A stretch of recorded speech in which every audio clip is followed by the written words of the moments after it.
বাতাসে আবার আমার চুলগুলো খুলে গেল। কি যে করি চুলগুলো নিয়ে?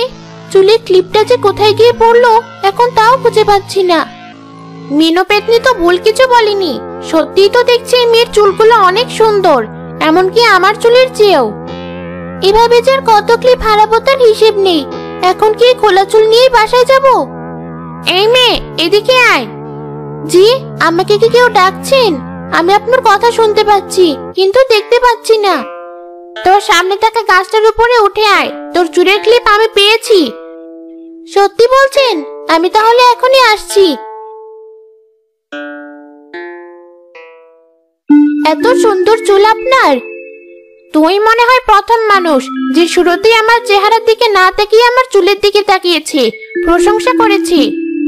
আমার মা সবসময় আমাকে বলে মানুষের খারাপ দিক না দেখে তার ভালো দিকটা দেখতে, আর সেই ভালো দিকের প্রশংসা করতে। তোর মা বোধহয় খুব ভালো মানুষ ছিল। হ্যাঁ, তার চুলও আপনার চুলের মতোই সুন্দর ছিল, যদিও এত লম্বা ছিল না যে গাছের ডালে এভাবে ছড়িয়ে ছিটিয়ে থাকবে। আমি তোকে দেখানোর জন্য আমার চুলে জাদু করেছি। আমার চুল আসলে এত বড় না, তবে আমি চাইলে আমার চুলগুলো বড় করতে পারি, আবার এই চুল দিয়ে ছোটখাটো কাজও করতে পারি। সত্যি বলছেন?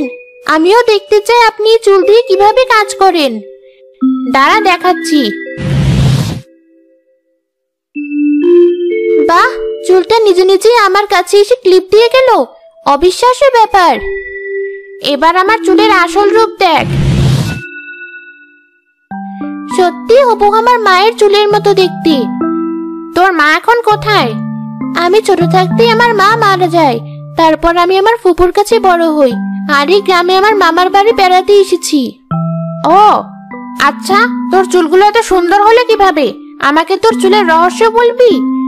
ঠিক আছে, কাল থেকে আমি আমার চুলে যা যা দেই সব আপনার জন্য নিয়ে আসব। তারপর দেখবেন আপনার চুলও আমার চুলের মতো সুন্দর হয়ে যাবে।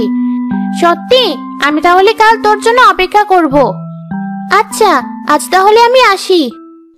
টনি এরপর মেহেদির তেল আর বিভিন্ন রকমের মিশ্রণ নিয়ে প্রতিদিন পেতনির সাথে দেখা করতে যেত, আর পেতনির চুলে এসব লাগিয়ে দিত।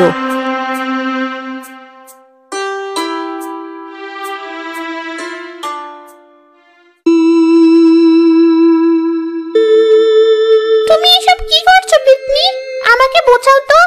আমি তো ভেবেছিলাম তুমি মেয়েটাকে টেকো বানিয়ে ছাড়বে ওর সুন্দর চুলের জন্য। এখন দেখছি ওকে ভালো বন্ধু বানিয়ে ফেলেছো। আমার বদলে ওই তোমার মাথায় তেল দিয়ে দেয়। ওর দেখা দেখি তুইও দেখছি বোকা হচ্ছিস আমার অভিনয় দেখে। আরে পাগল, আমি শুধু ওর সুন্দর চুলের গোপন রহস্যগুলো জেনে নিচ্ছি। একবার সব জানা শেষ হয়ে গেলেই ওর চুলগুলো সব খচাং করে কেটে দিয়ে এমন জাদু করবো যে ওর চুল আর কোনোদিন বড় হবে না। এই তো বেশ ভালো বুদ্ধি। হ্যাঁ, আর 1-2 দিন পরে দেখতে পারবি আসল কাণ্ড।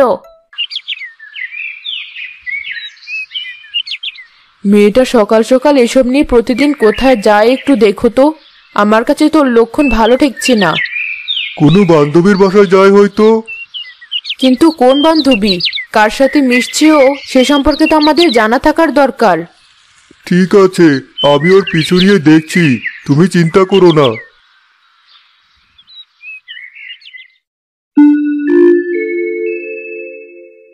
আমি চলে এসেছি, তুমি আছো? হ্যাঁ আছি, গাছের উপরে উঠে আয়।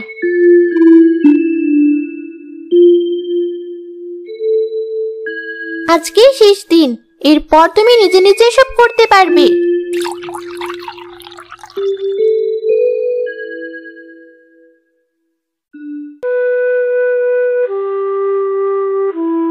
এত জায়গা থাকতে ওরা গাছে বসে তেল দিচ্ছে।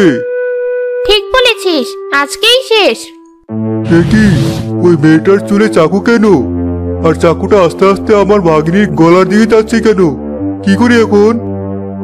মামা একটা পাটকেল সে চাকুর দিকে ছুঁড়ে মারে, আর চাকুটা নিচে পড়ে যায়। টনি, ওই মেয়েটার কাছ থেকে দূরে সরে আয়, ও তোকে খুন করতে চাইছে। কে বলেছে তোকে? আমি তো শুধু ওর চুলগুলো। আটপর তুই? এই পেতনি, আমার নাম জানলে কিভাবে? আমাকে চিনতে পারছিস না? আমরা 2 বোন ছিলাম। তুই এতিম ছিলি বলে মা বাবা তোকে আমাদের কাছে নিয়ে এসেছিল। সেলিনা আপা তুমি? হ্যাঁ। টনি তো তাহলে তোমার ভাগিনী হয়। সুমি আপার মেয়েও। তুমি নিজের বাঘিনীকেই। সত্যি বলছিস? আমি না জেনে নিজের ভাগ্নের ক্ষতি করতে চেয়েছিলাম। হে বিধাতা, আমাকে ক্ষমা করো। সেই কতকাল আগে গাছের ডাল ভেঙে নিচে পড়ে মারা গিয়েছিলাম। এতদিন এই অপেক্ষায় ছিলাম যে নিজের পরিবারের একজনকে হলেও দেখবো। মা বাবা মারা যাওয়ার পর আমরা তিনজন আলাদা হয়ে যাই। বড় হওয়ার পর আমি এই গ্রামে ফিরে আসি। তোমাকে যারা পালিত নিয়েছিল তারা বলে তুমি হারিয়ে গিয়েছো। তারপর আর তোমার খোঁজ করিনি। আমাকে ক্ষমা করে দাও বোন। আমাকেও তোরা ক্ষমা করে দে। এই সামান্য চুল নিয়ে কত নিচে নেমে গিয়েছিলাম আমি। আয় ভাগ্নি, আমার কাছে আয়। তাদের সাথে কথা বলার পর পেতনির আত্মা মুক্তি পেল।